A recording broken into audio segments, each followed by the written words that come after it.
soon we will be doing much larger budgeted films. Chandu గారిని మీ బ్యానర్లో పెట్టేసుకుంటారా అలానే?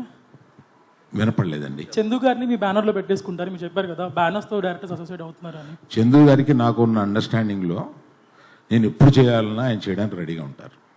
ఓకే, నా చైతన్య గారు దానికి ఆయన చెప్పాలి.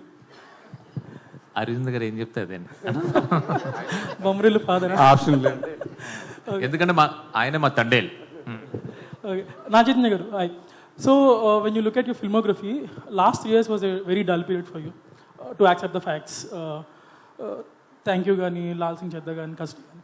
So this movie is very important for you to stay relevant also. Continuous flops కూడా మంచిది కాదు జనరల్గా. So what was your mind space like when you were accepting this film with such a huge risk also? First of all నేను తండేల్కి almost 1.5 years journey చేశానండి. Last release అయిన తర్వాత, release అయిన వెంటనే ఈ స్క్రిప్ట్లో దిగిపోయాను. అండ్ అప్పటి నుంచి వేరే ఏ కథ గురించి ఆలోచించకుండా, వేరే ఏ సినిమా చేయాలని ఆలోచించకుండా ఓన్లీ ఈ క్యారెక్టర్లోనే ఉన్నాను. So definitely I think as an actor ఎప్పుడు మనకు అప్స్ అండ్ డౌన్స్ ఉంటాయి. Ups and downs are healthy. ప్రతిసారి మనం పడిపోయినప్పుడు ఏదో ఒక నేర్చుకుంటాము. And at the same time success also teaches you a lot. So అది నేను ఒక డిస్కరేజింగ్గా అలా ఏం చూసుకోను, అది ఒక లెర్నింగ్ లెసన్ లా చూసుకొని ఇంకా నేర్చుకొని ఇంకా how to get up stronger. And Thandel is my answer for that.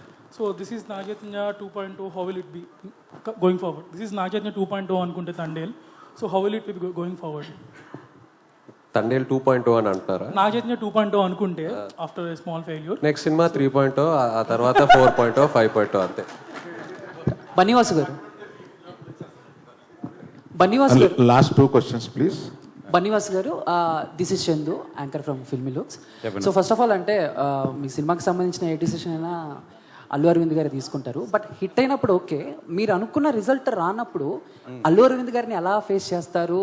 మనం అనుకున్నది రిజల్ట్ రాలేదని ఆయనకి ఎలా చెప్తారు? ఏంటి ఆ ప్రాసెస్? అది సక్సెస్ అయినా ఫెయిల్యూర్ అయినా మేమిద్దరం ఎప్పుడు కూడా ఎన్ని కష్టాలున్నా ఏం చేసినా స్మైల్తోనే ఫేస్ చేస్తాం ఇద్దరం కూడా. సార్ అరవింద్ గారు యాక్చువల్గా అంటే మీరు దొరకలేదు కాబట్టి ఇప్పుడు దొరికారు కాబట్టి అడుగుతున్నాను సార్. ఇప్పుడు అంటే మీ కెరియర్లో మీరు చాలా హ్యాపీ మూడ్లో ప్లస్ పీక్ స్టేజ్లో ఉన్నారు సార్. యాజ్ ఏ ఫాదర్గా మీరు ఒక పుష్ప ఫాదర్గా హ్యాపీగా ఫీల్ అవుతారా? పుష్ప మీ సన్ అని హ్యాపీగా ఫీల్ అవుతారా? మన డిస్కషన్ని తండేలకు పరిమితం చేద్దామని.